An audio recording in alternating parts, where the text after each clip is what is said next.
Okay, so this is what I've done so far today. It's been a really productive day. I went ahead and marked out all the places, you see these lines, where I am going to drop the ceiling. It's not gonna be like a major drop, it's more so I'm laminating drywall on it. So there's gonna be about what is the thickness of drywall? Like 3/4 of an inch, I think. Half an inch. There's gonna be a half an inch drop, essentially, that's gonna go all the way around the room. I did, from my plans, make it a little bit bigger, which I'm gonna go over that in a second. Well, it'll be a second for you. How I figured out the plan for how I wanted to drop this. Essentially, I mapped out the length and width of the room, and then I decided on where I wanted to put lights and things like that. And so it's pretty simple. And so what I'm doing from that is, now after marking those, I used the laser level here to figure out, to keep a straight line to mark the distances, and then I just measured from the wall to the place in the ceiling to figure out where to put those marks. And so it's going to be 4 foot off of the ends, the width of the wall, and then there's going to be 2 feet off of the length or whatever. 2 feet this way and 2 feet this way. And so what that left me was with a perfect center square. I mean, it's zoomed in too much, but essentially I'm gonna have the center of the room is gonna be a 10 foot by 10 foot square. And so what I did was I went over 5 feet from both directions to find the center. And so I am gonna put at least some wiring for a potential light source in the center of the room there. And on the periphery of those, I'm gonna do 6 pot lights. So 3 on each side at about 3 feet apart from each other. Okay, so exciting news. We have a change of plan. While I was starting to do the wiring in this room, like I was starting to cut the patch off for the ceiling, I noticed that there's 2 layers of drywall already on the roof or on the ceiling. So what that means is I don't have to buy any more drywall. What I can do now is I'm going to basically do the reverse of what I was going to do before. So before I was going to add drywall to the periphery to make the ceiling more dropped. What they did was, when whoever added the popcorn to the ceiling, and for whatever reason in the basement, they did go ahead and add an extra layer of drywall before they put the popcorn in. That helps me out so much, because now all I have to do is cut out the center where I wanted a recession. So essentially, instead of adding a drop down, I'm basically going to recess the center of the room. It's going to get dirty, but it saves me a lot of money. And it saves me more time, because now I only have to mud the edges and the patches and stuff like that. So I don't have to buy a lot of drywall screws and drywall, and I don't have to rent a truck to bring it in, all that kind of stuff. So I am so happy. The tough part will be cleaning it and getting it out. That's going to be the tough part, because I've already done it once and it gets extremely messy. So maybe this time I'll be smarter about it, and I'll just do it more smart this time. Yeah, that's the plan.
Here I am running this electrical fishing wire down from the ceiling to pull up the 3 different cords that I'm using to wire the lights. Ahead of time, I went ahead and labeled all of the wires separately. All 3 of the wires I labeled as much as I thought I would need, so several feet, and that way I could keep them separate as I pulled all of them through the ceiling with the wire, because it was going to get lost otherwise.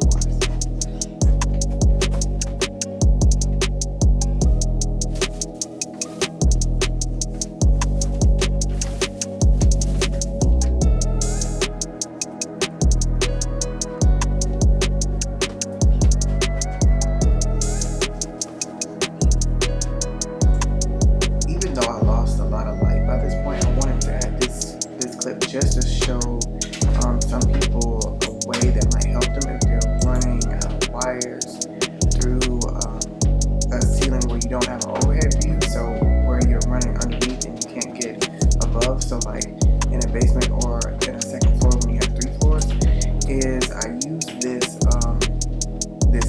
endoscopy scope with a light on it, and I basically attached it to the wire that I was using to pull the wires through the ceiling, and that way I could not only see on my phone the recorded images that the endoscopy scope was getting, and it had a sort of like a flashlight attached to it, but I also was able to see the light coming from the ceiling because it was also so dark, and so it kind of like gave me this extra sensory ability to see what was going on, even though I couldn't necessarily see. Basically, finding the light at the end of the tunnel.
So I have been in the basement working on getting this ceiling ready. Look at that ugly ass curtain.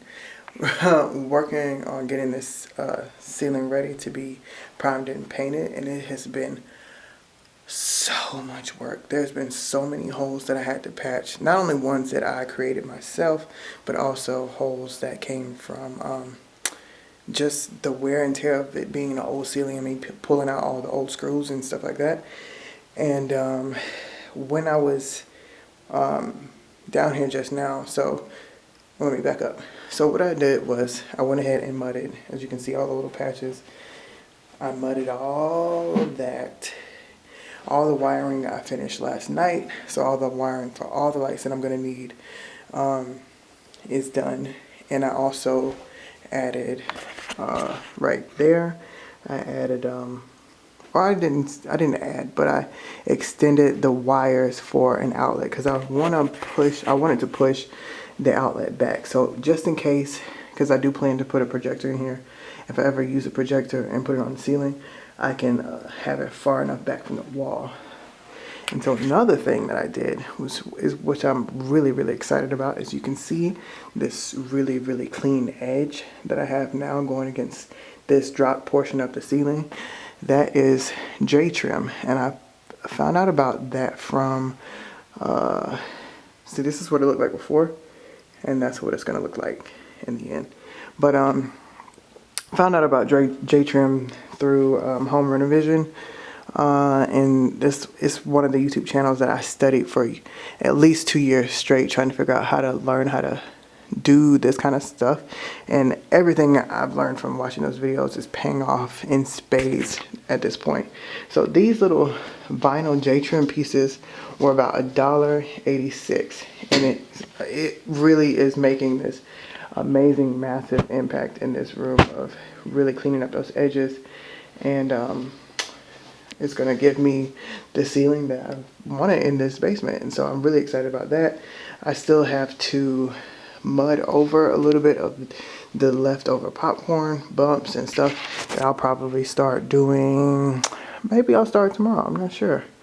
I just have to fix this little patch right here where the wires are, and yeah, and then I can start mudding this portion of the ceiling, all of that, and those rectangle portions, and then the whole ceiling will be ready to be primed or painted. What I'm gonna do tonight, and I'm so glad I thought about this, because I was doing this J-trim and I was like, I need to be able to show these people this process, but my whole reason for not filming down here was that I had no light. But I was like, you have box lights, you have a ring light, you have all the lights, and I was like, I'll just bring it down here. So now I'll be able to, or I was always able to, but now I'll share a little bit more of the process. I can't wait to make my own curtains. This is just, but whatever. So I'm gonna finish putting this J-trim in, and I think I'm gonna go ahead and start wiring the lights that I do have, all my pot lights, like those little circular holes. I'm gonna go ahead and start wiring those, because I can just tuck the junction boxes up in the ceiling and they'll be out of my way while I prime and paint and do all that kind of stuff. So yeah, it is moving so fast at this point. Okay, I'm gonna put the camera down and I will get back into this. I'll be back.